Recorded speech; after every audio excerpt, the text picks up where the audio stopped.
Chers auditeurs, bonjour, bienvenue à ce deuxième épisode du Balado l'État du monde. Comme d'habitude, toujours en ma compagnie, Jocelyn Coulon à Montréal. Comment ça va? Très bien, très bien. Et toi? Super bien, merci. Il fait toujours aussi chaud L'ins- la semaine passée. l'ins- L'installation à Erevan?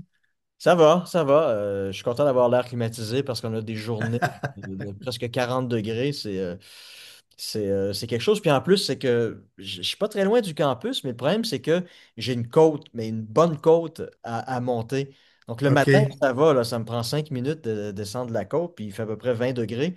Mais remonter l'après-midi à 35 degrés, là, Ah oui, c'est autre chose. c'est quelque chose, ouais. Donc, recommandation à tout le monde, si un jour vous déménagez dans une nouvelle ville, prenez la peine de vérifier le dénivelé de la ville en question. C'est un détail extrêmement important.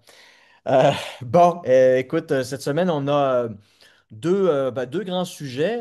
Je pense que de ton côté, ça va prendre un petit peu plus de temps que moi. Tu voulais nous parler des stratégies de déstabilisation américaines, faire un peu un historique et puis évaluer dans quelle mesure ça s'applique encore aujourd'hui, notamment sur peut-être la question du Groenland. Voilà. Et puis, moi, ça fait un peu plus de 2 semaines que je suis installé ici, donc je découvre la région et sa géopolitique.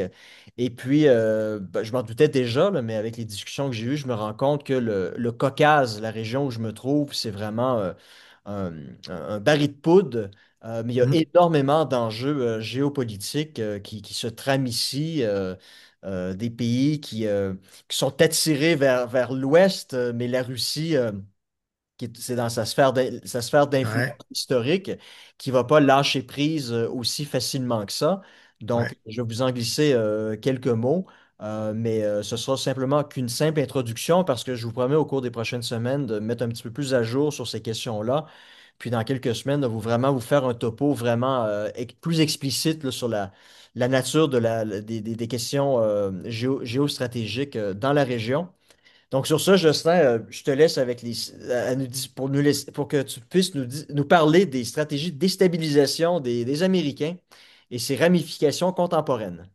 Voilà. Alors écoute, tout ça part d'une information obtenue par le gouvernement danois au sujet des manigances des Américains au Groenland. Pour les Danois, ils sont de plus en plus convaincus que le président Trump, malgré qu'il garde le silence depuis quelques mois là-dessus, est déterminé à s'emparer de gré ou de force du Groenland. Et ils en ont pour preuve la présence pendant un certain temps de trois Américains qui ont fait de nombreux voyages au Groenland suite au premier voyage du vice-président Vance et de Don Jr., Le le fils. fils de Trump. Donc, ces trois Américains sont très actifs sur le territoire du Groenland et évidemment à Washington afin d'influencer les politiciens, les médias, les gens d'affaires, la société civile qui seraient sensibles à une éventuelle sécession d'abord du Groenland et après la sécession, j'imagine qu'il pourrait y avoir le rattachement avec les États-Unis. Donc, un certain nombre de personnes ont été testées, rencontrées, pour savoir si ils seraient d'accord pour la mise sur pied d'un mouvement indépendantiste au Groenland, mouvement qui évidemment serait, euh, je ne sais pas s'il serait financé, mais en tout cas appuyé politiquement par les Américains, d'abord de façon très discrète, puis voyant soudainement le mouvement prendre de l'ampleur, un appui plus politique. On a déjà vu ça dans le passé. Et c'est pas du James Bond, là. C'est la réalité hein, qui arrive souvent en relations internationales. Donc, pourquoi le Groenland? Je pense que ça a été dit par Trump, mais aussi par d'autres, parce que c'est un territoire stratégique en Arctique et il y a des minerais importants qui sont toujours convoités, que ce soit par les Américains ou par d'autres. Alors, en lisant cette histoire, ça m'a immédiatement fait penser à ce qui était arrivé au début du 20e siècle au sujet du Panama. Souvenez-vous que les Américains, d'abord les Français, puis ensuite les Américains, ont commencé à construire le canal de Panama à partir de 1882. Il va être finalisé en 1914, donc ça va avoir pris une trentaine d'années pour le construire. Mais au début du 20e siècle, 1902-1903, les Américains font des pressions énormes pour obtenir pratiquement la souveraineté totale du Panama. Et voyant que ça ne fonctionnait pas avec le gouvernement de la Colombie, ils ont financé et appuyé un mouvement indépendantiste. Évidemment, ils étaient en territoire un peu connu parce que pendant une bonne partie de la moitié du 19e siècle, ils sont intervenus 14 fois militairement dans la province du Panama, qui était à cette époque donc rattachée à la Colombie. Il est vrai que l'Amérique centrale, au 19e siècle, c'est un enjeu pour les Américains, mais c'est aussi une zone chaotique où les républiques sont proclamées à toutes les semaines, elles se rattachent, elles s'unissent, elles décident de rompre, les coups d'État se multiplient. Donc, on est dans l'instabilité complète, alors que les Américains cherchent des points d'appui pour traverser l'isthme de Panama. Ils vont construire un chemin de fer, par exemple, entre les deux rives, et vient à l'esprit l'idée d'un canal sur le modèle du canal de Suez, qui a été inauguré quelques années auparavant. Je crois que c'est en 1865, quelque chose comme ça. Ça. Donc, ils sont en territoire connu, ils savent qu'il y a des mouvements insurrectionnels, et ils décident donc de financer et de corrompre un certain nombre de politiciens colombiens pour qu'ils acceptent finalement en 1902-1903 la sécession de la province de Panama. Évidemment, sécession qui s'est faite à l'ombre des navires et des destroyers américains dont les canons étaient pointés, évidemment, sur les rivages colombiens. Alors, ce qui se passe au Groenland, d'une certaine façon, rappelle un peu ce qui s'est passé à Panama et ce qui s'est certainement passé dans d'autres situations, euh, soit en Amérique latine, soit même ailleurs. Donc, je voulais rappeler ça à nos auditeurs, téléspectateurs, et aussi pour ceux qui voudraient creuser l'affaire, de leur recommander un roman fort intéressant de l'écrivain colombien Juan Gabriel Vasquez.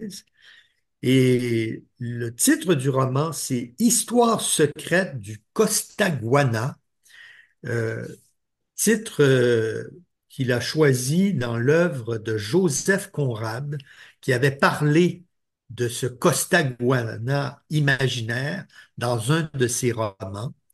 Et vous allez suivre là-dedans, évidemment, plusieurs histoires parallèles, des histoires d'amour, des histoires politiques, et surtout le creusement du canal Mm. qui s'est passé qui s'est déroulé dans des conditions épouvantables, évidemment, de malaria, fièvre jaune, des milliers de travailleurs plus ou moins esclaves qui sont morts en creusant le canal.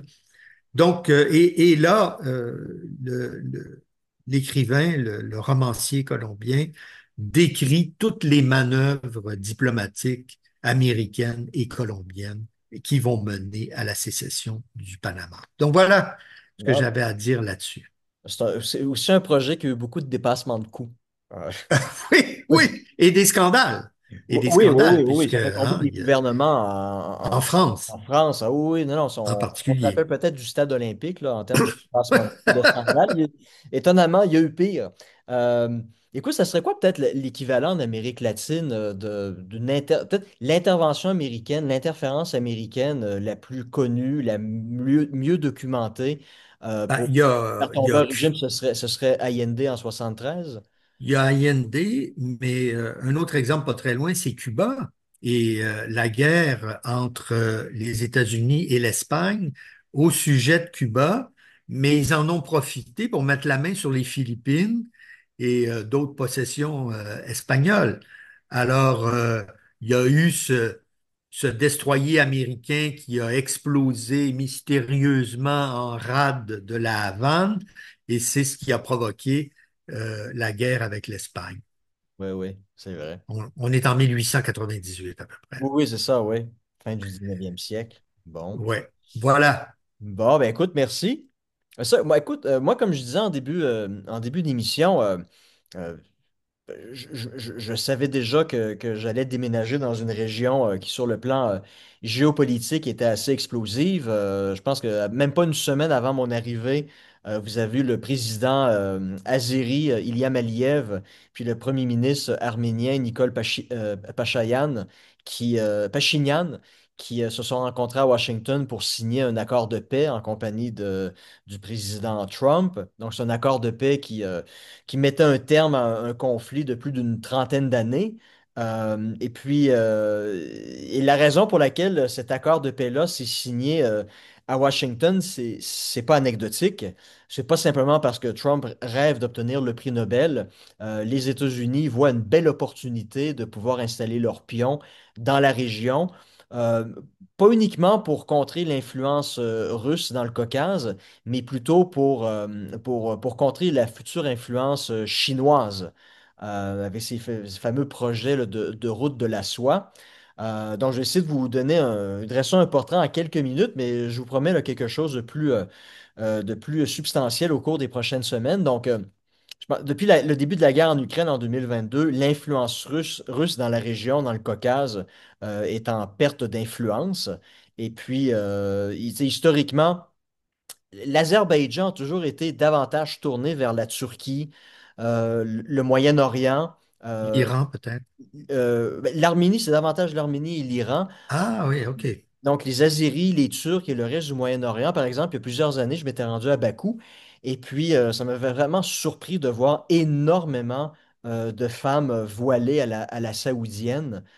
Donc, j'ai vraiment, c'est quelque chose qui m'a fait réaliser à quel point il y avait une influence des Saoudiens en Azerbaïdjan. Ils ont des intérêts extrêmement importants. Donc, l'Azerbaïdjan est davantage tourné vers cette région-là. Et historiquement, l'Arménie, jusqu'en 2020-2022, était davantage tournée vers la Russie. Et si vous avez suivi un petit peu la question, vous avez que depuis 30-35 ans un conflit entre ces deux pays-là au sujet d'une région, le Karabakh. Et en 2022, finalement, l'Azerbaïdjan a pris le contrôle de la région et Mhm, l'Arménie a fait appel à la Russie.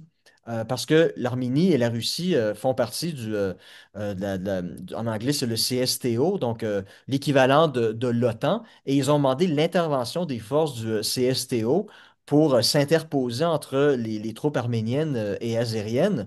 Et puis, bon, la demande s'est faite à l'été 2022, alors que l'Ukraine était en pleine contre-offensive victorieuse dans la région de Kharkiv. Donc, la Russie n'avait pas les moyens de pouvoir y envoyer des hommes. Donc, aux yeux des Arméniens, la Russie n'est plus un partenaire fiable.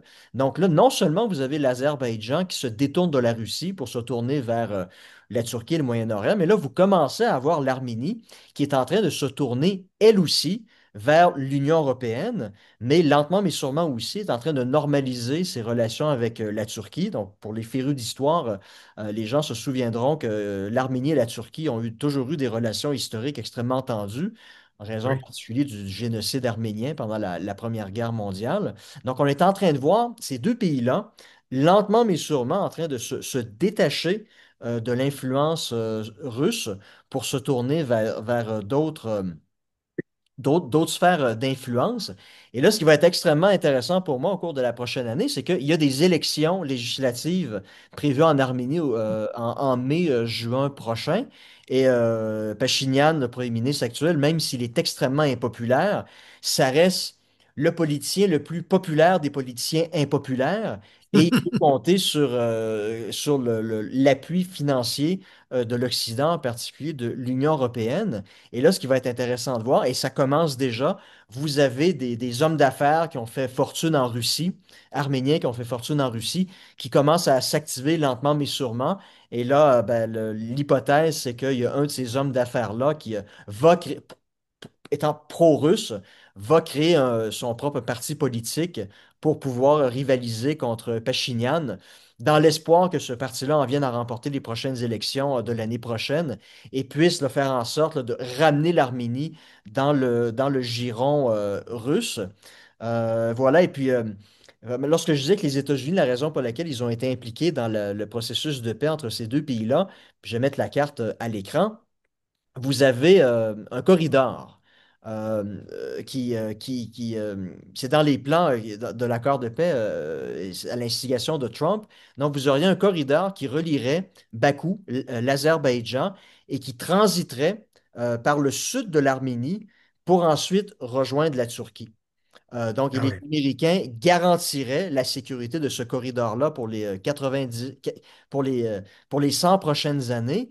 Et donc, évidemment, le commerce dans la région pour la Russie, c'est nord-sud. C'est Russie, Arménie, Mhm. Iran, qui est un allié stratégique. Et là, vous avez ce corridor-là, viendrait couper en deux, qui serait est-ouest, viendrait couper en deux la possibilité pour les Russes de faire du commerce vers le sud, non seulement vers l'Iran, mais aussi vers l'Inde.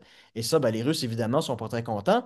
Mais aussi c'est aussi le fait que les Américains, en contrôlant ce corridor-là, ben, pourraient empêcher d'éventuelles exportations de la Chine vers la Turquie et vers l'Union européenne. Parce que le grand Mhm. projet de Xi Jinping, initialement, c'était les grandes routes de la soie par des voies ferroviaires. Ça aurait été de faire transiter le commerce chinois par l'Asie centrale, donc le Kazakhstan, et remonter ensuite par la Russie, la Biélorussie, pour ensuite accéder au territoire polonais. On s'entend que dans les circonstances actuelles de la guerre en Ukraine depuis Ouais. 2022, ce projet-là est à, à- à Mis l'instant sur la glace. est mis sur la glace. Donc, leur autre possibilité, ce serait par la mer Caspienne de pouvoir passer de l'Asie centrale vers l'Azerbaïdjan et pour ensuite faire transiter leurs marchandises vers la Turquie. Mais Mhm. là, vous auriez les Américains qui seraient là pour imposer potentiellement des tarifs douaniers ou empêcher le transit des marchandises chinoises. Et Mhm. là, ça laisserait pas beaucoup d'autres possibilités pour la Chine de penser à des zones de transit alternatives. Et Mhm. ça pourrait faire extrêmement mal au commerce chinois vers l'Union européenne. Donc, évidemment, vous avez les Russes qui ne sont pas contents, vous allez avoir les Chinois qui ne sont pas contents, dans une situation où vous avez deux belligérants, les Arméniens puis les Azéris, qui se battent depuis les 30-35 Ouais. dernières années. Donc, Eh bien, je suis assis sur un bien, baby-foot et puis je vais être aux premières loges pour voir tout ça comme acteur privilégié. bienvenue dans le nouveau grand jeu dans cet endroit-là. Tu te souviendras, n'est-ce pas, Ben oui, c'est de au cette expression, le grand jeu entre la Russie et la Grande-Bretagne au sujet de l'Afghanistan, de Afghanistan, l'Asie l'Inde, centrale, c'est ça, mais c'est le une Pakistan. expression, c'est une expression qu'on entendait déjà en Asie centrale, au Kazakhstan, donc le Great Game, le grand jeu, Ouais, version voilà, 2.0.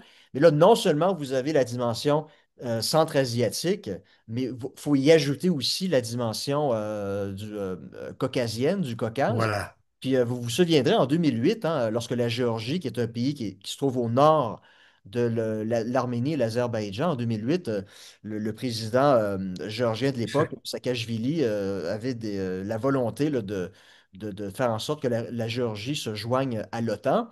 Puis ben, tout ça, ça s'est soldé par une Une intervention guerre. des troupes russes qui a duré quelques jours, mais donc ça s'est soldé par une défaite de la Géorgie. Mais à l'époque, la Russie avait les moyens de ses ambitions, avait la possibilité d'intervenir. Et là, c'est un peu le dilemme de Poutine. Il fait face à différents dilemmes, mais ça, c'en est un en particulier, en concentrant toutes ses forces en Ukraine, dans une espèce de bourbier. Ça fait en sorte qu'il est en train de délaisser d'autres zones stratégiques, historiques, puis en particulier la région du Caucase. Donc, une possible intervention, comme ça a été le cas en 2008, est peut-être pas possible Mm. à l'heure actuelle, en 2025. Et vous avez évidemment d'autres acteurs qui en profitent, là. Donc, ça fait partie de la grande équation des grands enjeux géostratégiques du monde de 2025. Bon, ben alors tu vas t'étendre là-dessus une prochaine fois. Ouais, ben, je trouve que c'est déjà quand même Tu assez as déjà dense. pas mal couvert le sujet, Ouais, mais mais je vais entrer encore plus en détail dans les prochaines semaines. Donc, OK. écoutez, restez à l'écoute. On va avoir une entrevue avec un auteur qu'on a déjà reçu au podcast lors de la première saison, Ouais. qui va venir nous parler de l'OTAN et de l'Ukraine. Donc, restez connectés. On se revoit dans quelques secondes. Alors, bon retour dans cette deuxième partie de notre podcast. Aujourd'hui, nous avons une entrevue avec un chercheur canadien basé en Suisse, Zach Paikin, qui va nous parler d'un article qu'il a publié dans Le Devoir cette semaine et qui porte sur l'OTAN comme obstacle dans le processus de paix entre l'Ukraine et la Russie. Alors, d'abord, un mot sur Zach. Comme je le disais, c'est un Canadien, un auteur canadien installé en Suisse. Il est en ce moment directeur de programme au Quincy Institute for Responsible Statecraft, dont l'objectif est de doter les États-Unis d'une politique étrangère modérée, si je peux m'exprimer ainsi. Peut-être que Zach me corrigera. Donc, le Quincy est basé à Washington, mais il est aussi chercheur senior à l'Institut pour la paix et la diplomatie, qui, lui, est basé au Canada. Donc, bonjour Zach. Bonjour Jocelyn. Très- Merci d'être avec nous. Donc, on sait depuis longtemps que l'OTAN est une pierre d'achoppement entre d'abord la Russie et l'Ouest, et ensuite, évidemment, dans le conflit qui nous concerne entre l'Ukraine et la Russie, et depuis longtemps. Et si je me souviens bien, les Ukrainiens veulent adhérer à l'OTAN, c'est même inscrit dans leur constitution. Et donc, ça pose évidemment des problèmes politiques et constitutionnels. Si jamais il y avait un accord de paix entre les deux pays, il faudrait finalement modifier la Constitution, j'imagine, à travers un référendum ou quelque chose du genre. Alors, toi, tu as écrit un texte pour dire, ben, débarrassons-nous de cette idée d'une adhésion de l'Ukraine à la Russie. Est-ce que tu peux nous parler de tes arguments pendant quelques minutes? Juste d'abord pour en parler un petit peu de l'histoire, en fait, tout ça débute plus ou moins en 2008 où on voit au sommet de Bucarest de l'OTAN, les États membres de l'OTAN font une promesse qu'un jour l'Ukraine va adhérer à l'OTAN. C'est vrai. Et voilà, et donc ils n'ont pas fait quelque chose de tangible pour vraiment avancer le membership en fait de l'Ukraine au sein de l'OTAN, mais quand même ils ont fait la promesse. Ils ont fait la promesse pour quelques raisons, mais ce qui est peut-être le plus important dans le contexte en fait de l'ordre de sécurité en Europe, c'était qu'il fallait pas en fait offrir même faire semblant d'offrir un veto aux Russes sur des questions qui doivent être décidées uniquement par les États membres de l'OTAN. Puisque Mhm. si tu es membre de l'OTAN, il y a des privilèges qui viennent avec le membership, et si tu n'es pas membre, tu ne devrais pas normalement avoir le droit à un veto. Et donc, c'était même pas pour des raisons stratégiques, en fait, qu'ils ont décidé de dire qu'un jour, l'Ukraine va adhérer à l'OTAN. C'était juste pour nier, en fait, à la Russie un veto. Ce qui pose problème, puisque ça renforce l'idée qu'en fait, la Russie, qui est une grande puissance, qu'on l'aime ou non, c'est une puissance importante, peut-être la puissance la plus importante qui est géographiquement située en Europe. C'est un pays qui veut décider sur des grandes questions de sécurité en Europe et avoir son mot à dire là-dessus. Depuis plusieurs années, en fait, on voit cette situation dans laquelle on a des pays de l'Occident qui citent ce principe, en fait, que l'Ukraine a le droit souverain de décider quoi faire dans son futur et son adhésion à l'OTAN, c'est une décision uniquement pour Kiev et pour les États membres actuels de l'OTAN et que la Russie n'a rien à dire là-dessus. Et donc, en citant des principes les uns aux autres, on n'a pas vraiment fait, on ne s'est pas vraiment engagé dans la diplomatie de manière sérieuse pour longtemps. Et vu que la Russie a conclu finalement qu'elle ne peut pas vraiment obtenir ou réaliser plutôt ses buts sur le terrain diplomatique, elle a conclu finalement qu'elle peut seulement atteindre ses intérêts dans le terrain militaire, malheureusement. Et donc, on se trouve Mhm. maintenant là-bas après 3 ans de guerre. Donc, ce que tu veux dire, effectivement, c'est que l'Occident n'a pas respecté l'esprit de, comment dirais-je, de coopération qui s'était installé en Europe après la chute du mur de Berlin et qui aurait voulu qu'on respecte les intérêts de sécurité de chaque État, bien sûr, mais surtout d'une grande puissance. Parce que la Russie, d'ailleurs, même sous Gorbatchev, avec l'Union soviétique, puis ensuite Boris Eltsine et évidemment Poutine, ces dirigeants ont toujours dit qu'ils étaient opposés à l'élargissement de l'OTAN et surtout que l'Ukraine, c'était la ligne rouge. Et Mhm. qu'à partir du moment où l'Occident voulait accueillir l'Ukraine, il risquait d'y avoir des conséquences dramatiques. Enfin, en fait, l'esprit de coopération que tu viens juste de citer là maintenant, juste là, c'était une interprétation de la fin de la guerre froide. En fait, c'était Ouais, l'interprétation, comme tu viens juste de dire, de M. Gorbatchev, ouais. que la guerre froide a été définie en fait par deux blocs idéologiques qui étaient adversaires et que cette période-là nous risquait d'avoir en fait une guerre nucléaire qui allait détruire l'espèce humaine entièrement.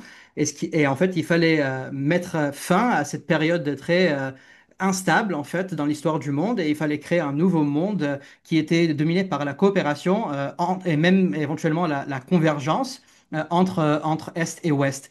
Mais en fait, cette perspective-là, partagée par M. Gorbatchev, n'a pas été partagée par l'Occident.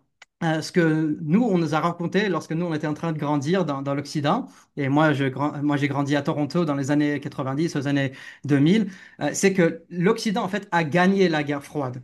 Donc, Mhm, c'était pas une décision mutuelle de mettre fin à cette confrontation, mais plutôt il y avait un côté qui, en fait, qui avait gagné la guerre froide. Et donc, notre modèle, c'était le modèle correct, en fait, le modèle de la démocratie libérale, etc., le capitalisme.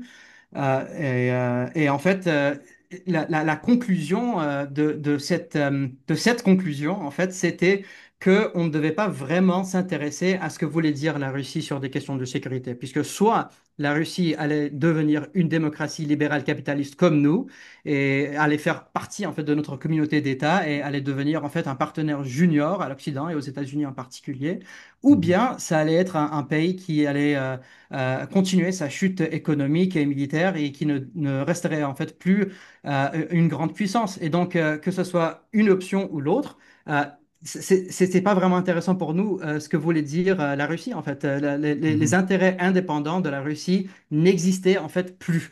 Mais en fait, on avait tort et on se trouve maintenant dans une situation où on a une Russie qui est opposée à nous, mais qui est de plus en plus militarisée et le deviendra de plus en plus le plus longtemps va durer cette guerre en Ukraine. mhm. Jean-François, est-ce que tu veux ajouter?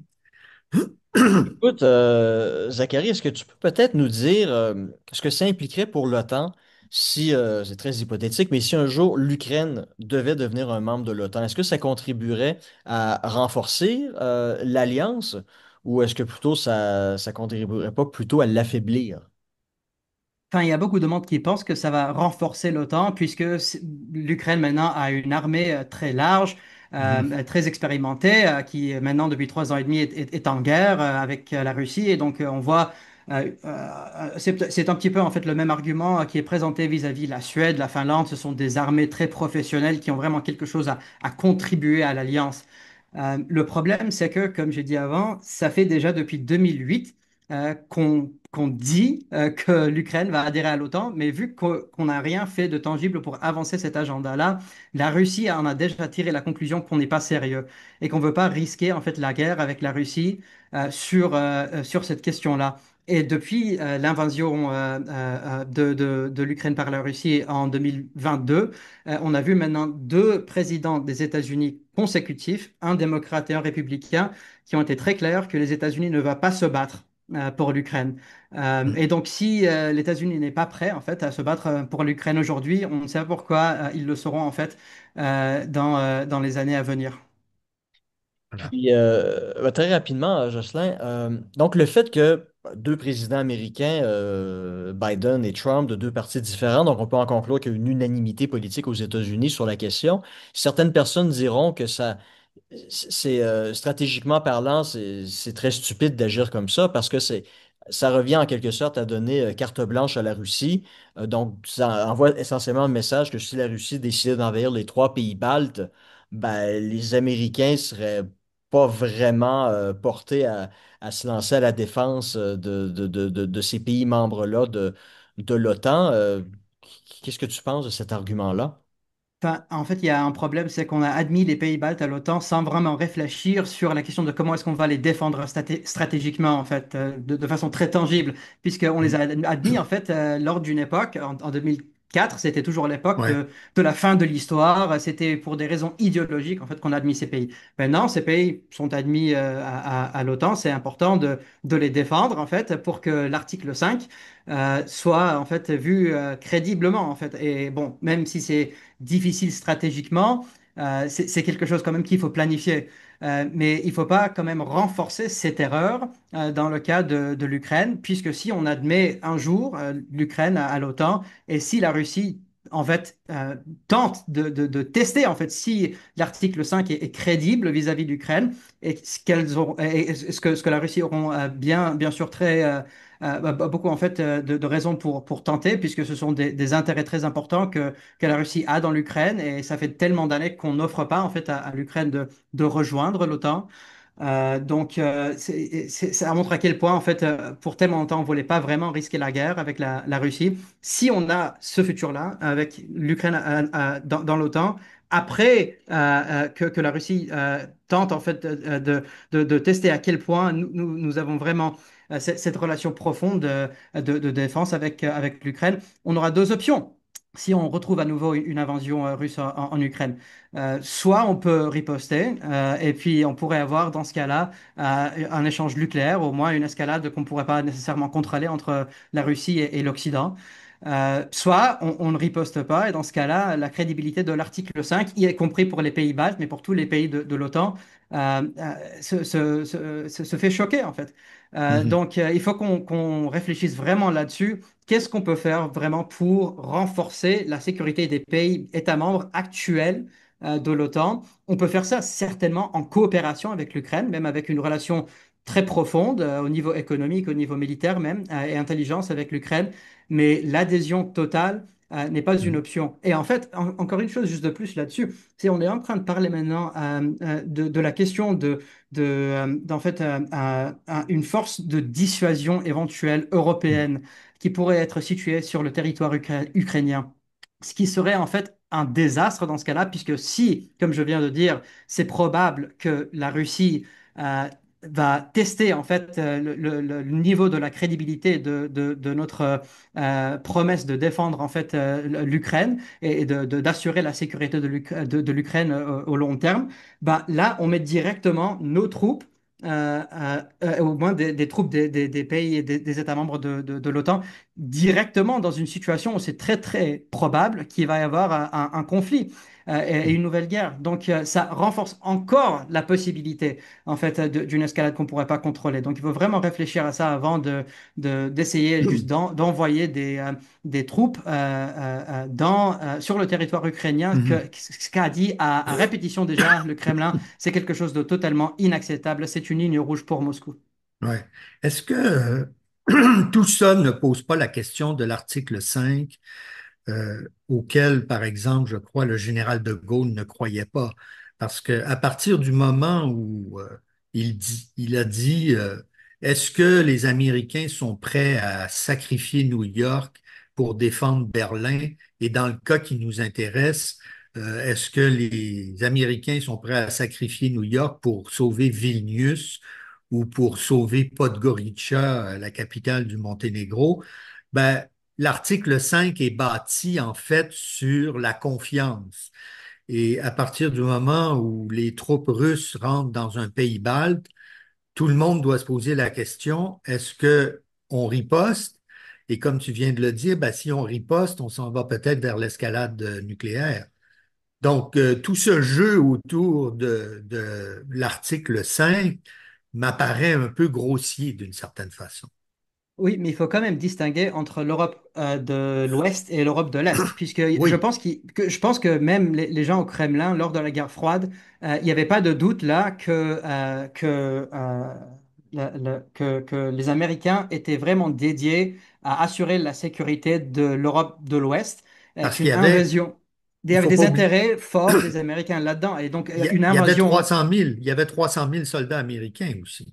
Oui, voilà. Et en plus, bon, on savait à l'époque que si, et c'était une risque de laquelle on parlait beaucoup après la fin de la Deuxième Guerre mondiale, c'était, on risquait de voir des troupes de l'armée rouge très rapidement enfermer en fait le continent totalement en envahissant l'Allemagne de l'Ouest ainsi que la France. Et donc là, c'est un endroit où les Américains ont des intérêts très importants. Ce sont des très grandes économies, des grandes puissances historiques. Et c'est pas du tout le cas en fait avec l'Europe de l'Est.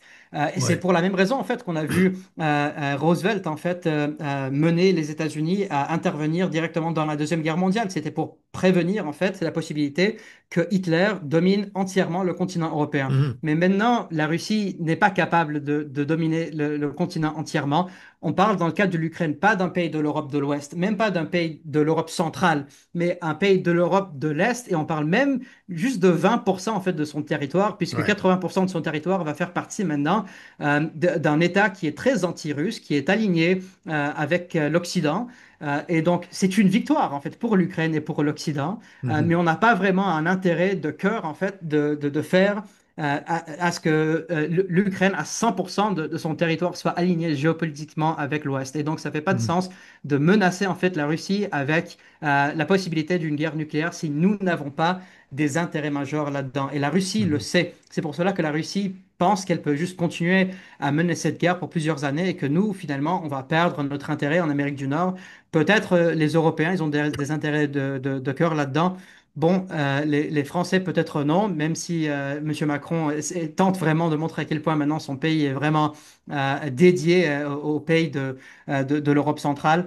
Euh, mais voilà, on voit Voilà. à quel point que les Européens ne sont même pas capables, ils n'ont pas la capacité de faire ça en fait par elles-mêmes. Et donc c'est pour cela, Ouais. dans cette force qu'on voit qui tente de s'installer éventuellement en Ukraine, on dit toujours qu'il faut avoir un backstop américain et on ne va pas avoir une situation dans laquelle les Américains vont être prêts à menacer la Russie avec la guerre en fait OK. pour la question de l'Ukraine. Elle n'est même pas, Et, en fait, la Russie, juste une dernière chose, c'est que les Américains ne sont même pas capables maintenant de menacer la Russie avec plus de sanctions économiques sous Donald Trump. On a vu ça juste avant le sommet en Alaska. en Donc, Alaska. s'ils ne sont pas en fait capables de faire cela, les Américains ne sont certainement pas prêts en fait de menacer la guerre nucléaire avec la Russie. Donc, le compromis qui serait acceptable, en tout cas pour la Russie, c'est que l'Ukraine renonce totalement, constitutionnellement et politiquement, à adhérer à l'OTAN pour qu'un accord de paix soit signé. Parce qu'il y a des scénarios où on dit, oui, l'Ukraine va pas nécessairement renoncer, mais va fermer les yeux sur 20% de son territoire qui est maintenant perdu aux mains des Russes. Il va rester le 80% qui va constituer l'État ukrainien indépendant tourné vers l'Ouest. Est-ce que cet État ukrainien tourné vers l'Ouest pourrait adhérer à l'OTAN? Ou là encore, les Russes vont dire non, la condition de la signature d'un accord de paix, c'est vous restez neutre, c'est tout. Absolument. C'est une ligne OK. rouge pour les Russes qu'il faut que l'Ukraine soit un pays neutre. Est-ce que ça veut dire qu'il faut que l'Ukraine change sa constitution? Est-ce que ça veut dire que les pays de l'OTAN adoptent une déclaration politique sur la question du non-élargissement de l'OTAN Ouais. vers l'Est? On ne sait pas exactement à quoi ça va ressembler. Je pense que les Russes veulent quelque chose de légal. Je ne sais pas s'ils vont l'avoir ou non, mais au moins, il faut que Ouais. ça soit clair que l'Ukraine ne va pas adhérer à l'OTAN. Ça, Ouais. c'est certain. Mais en fait, si on n'a pas d'accord en fait sur cette question-là, il n'y aura pas d'accord politique pour mettre fin Ouais. à la guerre, et on aura juste en fait un cessez-le-feu instable qui n'est pas bien en fait pour les États-Unis puisque ça risque de ramener encore les États-Unis dans une nouvelle guerre dans le futur et Ouais. de ne Ouais. pas réorienter en fait sa stratégie Vers entière en fait l'Asie. vers l'Asie, vers d'autres priorités en général. Ouais. Mais c'est pas bien pour l'Ukraine non plus, puisque si on a une situation instable, on va pas avoir l'investissement du secteur privé au sein de l'Ukraine aussi pour pouvoir Ouais. reconstruire l'Ukraine. Et si on n'a pas de reconstruction économique, ni reconstruction bien sûr des forces armées de l'Ukraine non plus, et ils ont besoin d'un cessez-le-feu pour cela. Alors on va pas avoir une situation dans laquelle l'Ukraine va être d'abord en sécurité et deuxièmement membre de l'Union européenne. Et ça, c'est Très une bien. des grandes victoires de l'Ukraine dans cette guerre-là. Dans cette guerre-ci, c'était en fait avant le début de cette guerre en 2022, c'était pas certain que l'Ukraine un jour allait adhérer à l'Union européenne. Ouais. Et c'est toujours pas certain puisque c'est un processus politique très complexe et à long Très terme. long. Mais au moins maintenant, c'est un pays, c'est un État, c'est un pays candidat officiellement reconnu par l'Union européenne. Donc il y a cette possibilité qui est là. C'est une victoire. Donc pour en fait consolider cette victoire, il faut un accord de paix et non seulement un cessez-le-feu, puisque la Russie ne va pas juste donner aux forces armées ukrainiennes un cessez-le-feu sans avoir réalisé leur but politique et non seulement leur but militaire. Alors, Jean-François, dernière question Oui, avant très qu'on bien. Écoute, termine cette entrevue. ça m'amène sur cette question-là. Je pense que l'article 5 de l'OTAN, il y a énormément de... Ben, c'est pas vraiment... Il y a un manque de crédibilité. Je pense que les Russes se disent, les Américains vont pas vraiment activer cet article-là dans l'éventualité où ils décideraient peut-être un jour d'envahir un pays balte. Est-ce que la solution, ben, écoute, je lance l'idée comme ça, est-ce que la solution ne serait pas, d'une certaine façon, de la part de l'Europe, la dissolution de l'OTAN, donc se retirer de l'organisation et que les États européens créent ou par le biais de l'Union européenne, parce qu'il y a un mécanisme similaire à l'article 5 dans l'Union européenne, et que ce soit l'Union européenne qui crée sa propre structure de défense, chapeautée par la France avec son parapluie nucléaire, avec peut-être l'Allemagne qui est en train de se refaire une force armée ou en collaboration avec la Pologne qui pourrait être quand même une force dissuasive par rapport à la Russie. Est-ce que ça pourrait pas être une alternative qui serait peut-être plus crédible en termes de dissuasion à l'égard de la Russie si vous aviez, par exemple, la France, le président Macron qui dirait, écoutez, à l'intérieur de cette nouvelle organisation-là, si un pays membre de cette organisation-là est attaqué par un pays non membre, en l'occurrence la Russie, notre parapluie nucléaire va être mis à la disposition de ce pays-là. Donc là, ça enverra un message peut-être beaucoup plus dissuasif à l'égard de la Russie, même si les États-Unis pourraient être exclus d'une organisation comme celle-là. Bon, je ne peux pas prédire à quoi va ressembler l'Europe dans 10 ans, 20 ans, 30 ans. Mais pour l'instant, ça ne pourrait pas marcher puisque d'abord, les Européens n'ont pas la capacité d'assurer la défense du territoire européen tout seul. Toute la défense européenne, en fait, est organisée autour des capacités des Américains. Donc, pour l'instant, ça ne pourrait pas marcher. Sur la question de la parapluie nucléaire des Français, bon, d'abord, ils n'ont pas autant d'armes nucléaires que les Russes. Il n'y a pas de comparaison. Ça ne veut pas dire qu'il faut avoir exactement le même nombre pour que la dissuasion nucléaire marche, mais quand même, il y a une grande différence là. Et je ne sais pas si les Européens sont vraiment contents avec la possibilité qu'on aura une parapluie nucléaire gérée uniquement par la France. Où les codes nucléaires sont gérés uniquement par la France, en fait. Si c'est européen, il faut que ce soit européen. Et je ne sais pas comment on va faire ces décisions-là à 27 États membres, plus bien sûr aussi le Royaume-Uni qui est actuellement à l'extérieur de l'Union européenne.